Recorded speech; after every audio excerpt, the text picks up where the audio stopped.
Hey everyone, welcome back to M&M PT and NAATI YouTube channel. In today's video, I'm continuing the series for all the 20 topics that we have started, explaining all the topics in a lot more detail, the latest methods that are working for all of them. In today's topic, we have got one of the topic from the listening module, and the topic is highlight incorrect words. There might be a lot of students who haven't done this topic before. This video is definitely for you. And there might be a lot of people who have done this topic before or who know what this topic is all about. Still, in this video, I would be sharing few key things that you might not be familiar with and you might not be knowing about them before. So stick towards the very end, you will get to know those things very soon. So without wasting any further ado, let's jump straight into the video, starting with the overview, then going with the scoring component of this topic, as in how does the marking and the scoring happens in the real exam scenario, followed by how do we do this particular topic in the real exam, and last but not the least would be few things to take care in the real exam scenario, few things to avoid in the exam scenario. Very important. Let's dive straight into it. Now, highlight incorrect words, as the name says itself, there would be some words. Now, when I say words, that means since it's a listening topic, you would definitely be listening to some sort of an audio, and underneath that audio, you would be given a paragraph, a small paragraph, which is basically the transcript of that audio. So they're going to speak something, but they've already given you the written wordings of that particular audio. However, as the name says of the topic, highlight incorrect words, there will be few words given in that particular paragraph to you, which will be different from the audio itself. So the complete transcript would be similar, but few words would be different. And our job is to, during listening to the audio, identify which are those particular words, highlight them, and then obviously move on towards the next question. Let's take an example to explain you what this topic is all about. Let's say Adelaide is a beautiful city. So this is my transcript. But when you listen to the audio, they said Adelaide is a lovely city. Now, if you would have seen that every single word is similar apart from just one word. Now, during listening to that audio, your job is to figure out which word was spoken differently, and then your job is to highlight that word. Now, highlight, as the name says, we need to highlight that word. Now, that doesn't really mean that you have to use your mouse in the exam and then kind of highlight that complete word by dragging and dropping your mouse. Highlight in the real exam means you just click on that particular word with your left mouse button once. And once you do so, you will automatically see that they will highlight that complete word. So you don't have to drag the entire word and then highlight as we normally do them in the real life. You just click on the word and it would be automatically highlighted. Now your question to me could be that what if I by mistakenly highlighted a word? Can I de-highlight it? The answer is absolutely yes. For example, that's your exam screen. On the bottom right corner, you will have this next button. Before clicking on this next button, you can make as many changes as you want. You can highlight the words, you can de-highlight the words as many times. There is no penalty for that.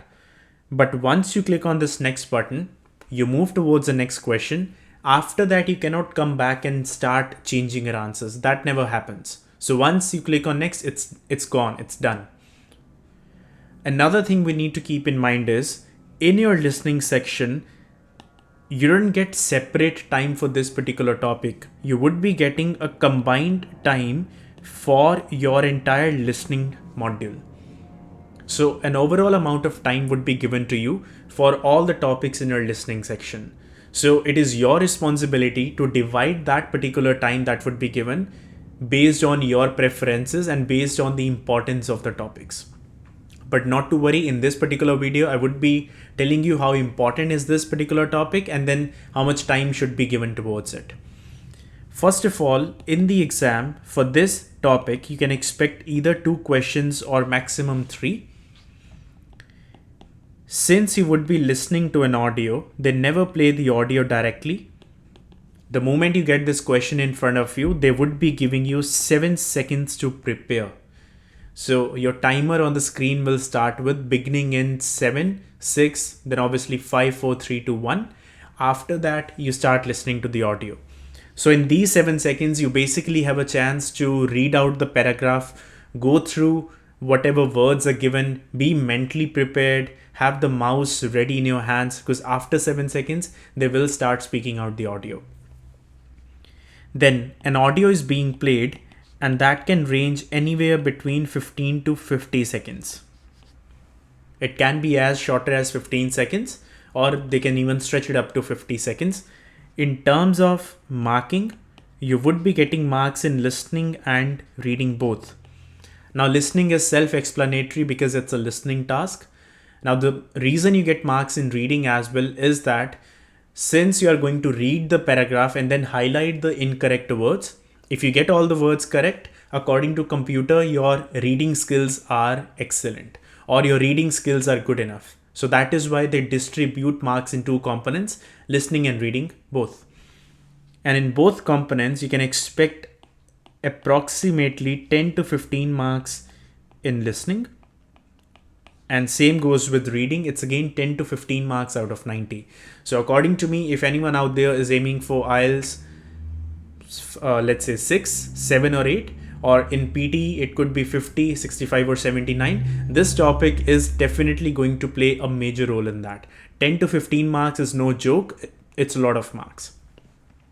But if you do this topic particularly well, the way that I would be suggesting you, trust me, getting these 10 to 15 marks is not a big deal, provided if you follow all the basics well. Now, since we are getting 10 to 15 marks in listening and 10 to 15 marks in reading, and we know it's an important topic, now, my recommended answering time for this topic, now you are going to be surprised, is going to be 0 second per question. So what I'm trying to say is that we are not giving even a single second on this topic. So you might be thinking that I'm crazy, that doesn't make any sense. What if it's worth 10 to 15 marks? Why am I not giving even a single second towards it? And the reason is, this is how this topic works. Remember, since it's a listening task, you cannot listen to the audio again and again. You only get to listen to the audio once.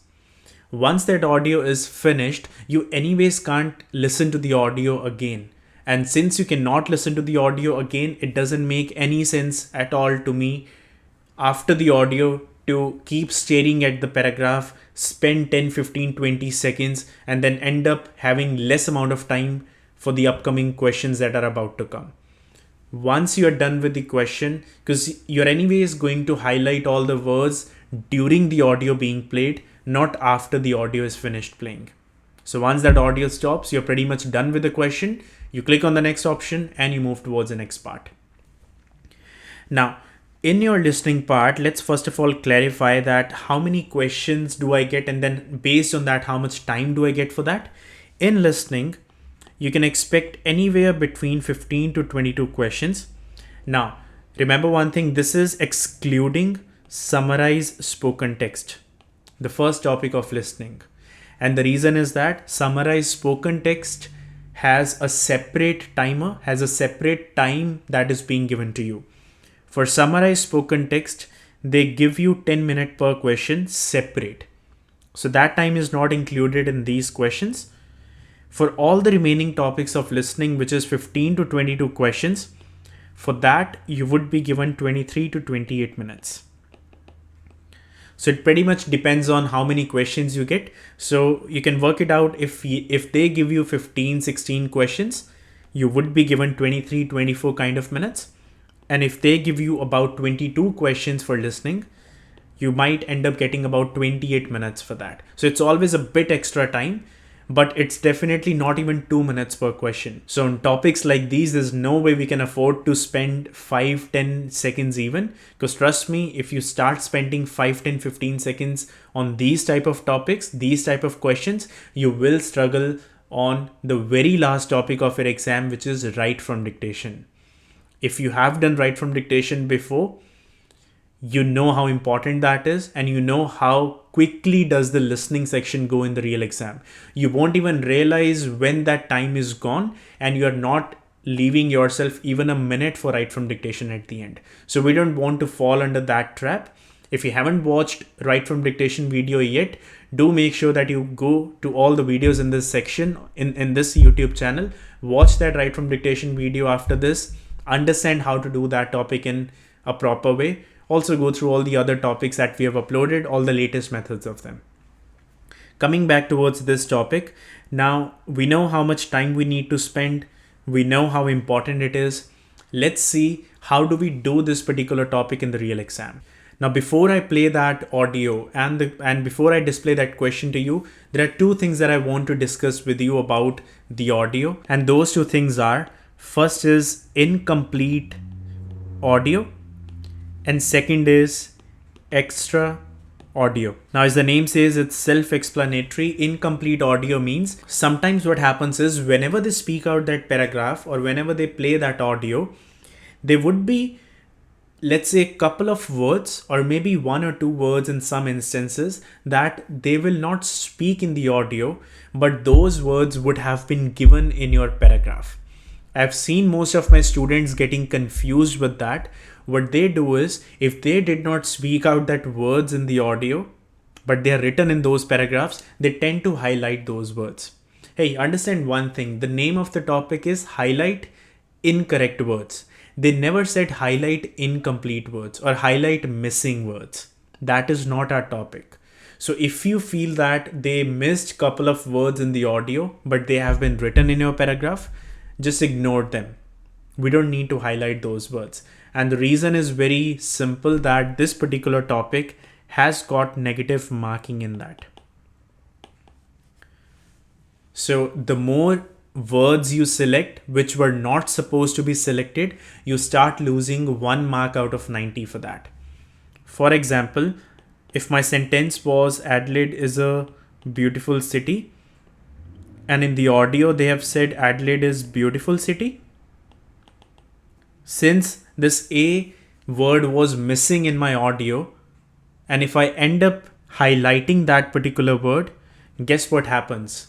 I lose 1 mark for selecting a wrong word. This is how negative marking works.